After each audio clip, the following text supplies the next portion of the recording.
একটা test video করার জন্য আমরা একটা বেবি সুইটের গাইড খুলছিলাম, আমরা যেগুলো কাস্টমারদের দেই। তা একটা বেবি সুইট সর্বোচ্চ 28 টাকা থেকে 30 টাকা 35 টাকা কেনা পড়ে। তাহলে এই বেবি সুইটটা যখন আপনি কিনলেন, কথার কথা এই যে সামনে পরে দুটো তিনটা মাল বের করি দেখেন, এই একটা প্যান্ট, এটা যদি আপনার 28 টাকা কেনা পড়ে, তা এটা কি 100-150 টাকায় ভ্যানে পরে বিক্রি করা যায় না? এরপরে এইটা বিক্রি হয় না? তা আমরা যে বেবি সুইটগুলো দিই সেগুলোর মধ্যে জ্যাকেট এবং প্যান্টের পরিমাণ সবসময় বেশি থাকে। আর বেবি সুইট হচ্ছে গাইটের জগতে সব থেকে কম দামি আইটেম। সো সেখানে বাচ্চাদের আইটেম যেহেতু বারবার ধোয়া টোয়া পড়ে, সো সেখানে দেখা যায় যে ববলিন টবলিন একটু বেশি থাকতে পারে।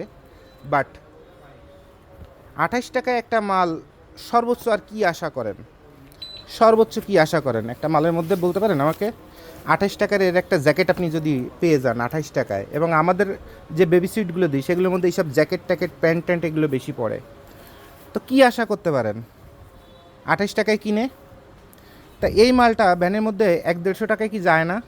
তা 28 টাকায় যদি আপনার 100 টাকা ইনকাম হয়, তাহলে 1 লাখ টাকা ইনভেস্ট করলে কত টাকা ইনকাম হয়? হিসাব সহজ, খুব সহজ হিসাব। তো আমাদের বেবি সুইটগুলো প্রতি বছর আমরা নির্দিষ্ট একটা ব্র্যান্ডকে সিলেক্ট করি এবং সেই ব্র্যান্ডের সব মাল শুধুমাত্র আমরাই বিক্রি করি। তো ওই মার্কেটে কোন ব্র্যান্ড কী চলে সেগুলো আমাদের দেখার বিষয় না, আমাদের দেখার বিষয় আমরা 5টা ব্র্যান্ড খুলি, দেখি, নষ্ট করি, বাট আমরা আমাদের মতো করে একটা ব্র্যান্ডকে সিলেক্ট করি। ওই মার্কার পিছনে ঘোরার সময় নেই।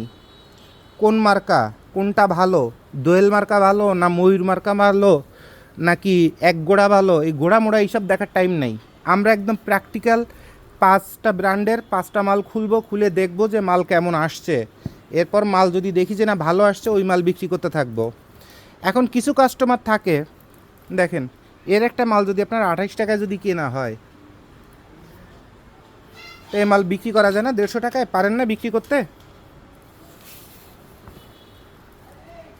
চোখ বন্ধ করে বিক্রি হয়ে যায়। কত মাল আছে, 450 পিসের মতো মাল পড়ে আমাদের গাইডগুলাতে। এর মধ্যে একটা লেদার লেদার কি দিছে, এটা ওই একটা বটম দিছে বাচ্চাদের, এ যদি 28 টাকায় কেনা পড়ে একটা লেদারের বটম, ফ্রক বলে বোধহয় এটাকে। এরপর গেঞ্জি আইটেমগুলো দেখি, গেঞ্জি আইটেমের কন্ডিশন কেমন আসে। আপনাদের সামনেই খুলতেছি সব, এমন না যে সাজায় গুছায় রাখছি খালি ভালোটা আপনাদের ভিডিওতে দেখাবো, এমন না। এই যে এর একটা প্যান্ট, এটা যদি 25 টাকা 28 টাকা কেনা পড়ে, 60 টাকায় তো চোখ বন্ধ করে বিক্রি করা যায়। তা 30 টাকায় মাল কিনে 60 টাকায় বিক্রি করলে 1 লাখ টাকায় 2 লাখ টাকা তৈরি হয়ে যায়, খারাপ কি? এরপর এই আর একটা, এই কাপড়টা আপনার 28 টাকায় কেনা। সরু মালারা তো এইসব মাল ধান্দায় থাকে, এর একটা মাল এই যে একদম দেখেন ফ্রেশ কন্ডিশনে আছে, খালি কয়েকটা সুতা একটু ময়লা আছে, এটারে ওয়াশ করবে 450 টাকায় বিক্রি করে দিবে, অথবা 2000 টাকায় বিক্রি করে দিবে।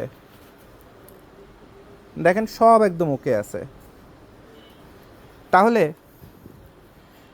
আমরা বেবি সুইটের মধ্যে, বেবি সুইট হচ্ছে সবচেয়ে কম দামি মাল, সেটার মধ্যে সবচেয়ে ভালোটা এবং প্যান্ট জ্যাকেট বেশি পড়ে এই টাইপের বেবি সুইট আমরা আপনাদের দেই, যার কারণে আমাদের মালগুলো সব বাসা বাসা মাল, যার কারণে আপনাদের ব্যবসাটা বেশি হয়। তো কথার কথা, এখানে 450 পিস মাল যদি খারাপ পড়তো আর মালটা যদি 10,000 টাকায় দিতাম, তো মাল সাততেই তো আপনার অন্তত আরও 10,000 বেড়ে যেত, 7,000 বেড়ে যেত, তারপরে সে মালে মজা আসতো না। আর আপনি 10,000-এর জায়গায় খানস গ্লোবালের 11,000 দিয়ে একটা মাল নিয়ে নিচ্ছেন, আপনার এক্সট্রা কোনো পরিশ্রম সেই অনুযায়ী নাই, খরচ নাই, খালি নিচ্ছেন দুমসে খালি বিক্রি করতেছেন। তাহলে খানস গ্লোবালের থেকে সব থেকে কম দামি যে বেবি সুইট, সে বেবি সুইট নিলেও ফলাফল কি হয়, আর কেন খানস গ্লোবালের মাল 500 টাকা 1,000 টাকা বেশি, সে পার্থক্যটা আপনাদের বুঝাই দিলাম। আর আমরা গোডাউন টোডাউন কোনো সাপ্লায়ার কোনো ইম্পোর্টার কোনো কিছু বুঝি না, আমরা বুঝি কাস্টমারের টাকা দিয়ে কাস্টমারকে এমন একটা মাল দিতে হবে যে মালটা কাস্টমার ব্যবসা করে 2 টাকার মুখ দেখবে। আমাদের কাছে এমনভাবে গোডাউনে শত শত গাইড আটকানো থাকে না যে আপনি যেটাই বলবেন সেটাই বলবো যে জি ভাই এটা খুব ভালো হবে নেন। আমার কোনো তাড়া নাই যে আমার গোডাউনে মাল খালাস করতে হবে, ইম্পোর্টারের বাকির টাকা পরিশোধ করতে হবে। তো যার তাড়া থাকে সেই আপনার পারলে ওই বলবে যে ভাই তাহলে কন্ডিশনে মাল পাঠায় দিচ্ছি, টাকা পরে দিয়েন। আমার এখানে ফুল অ্যাডভান্স করতে হয়, বাট ওই টাকাটা নিয়ে আমি 10টা গোডাউন ঘুরে যে মালটা সবচেয়ে ভালো পাবে শুধুমাত্র সেই মালটাই আপনাকে দিব। তো একটা খোলা বেবি সুইট আছে, এখানে 450 পিসের মতো মাল আছে, এবং এটা এই যেহেতু ভিডিও করছি তো এই কারণে আমরা একটা স্পেশাল ডিসকাউন্ট দিয়ে দিচ্ছি। কারো লাগলে বলবেন, বেবি সুইটটা নিয়ে নেবেন, ভালো পড়বে মাল।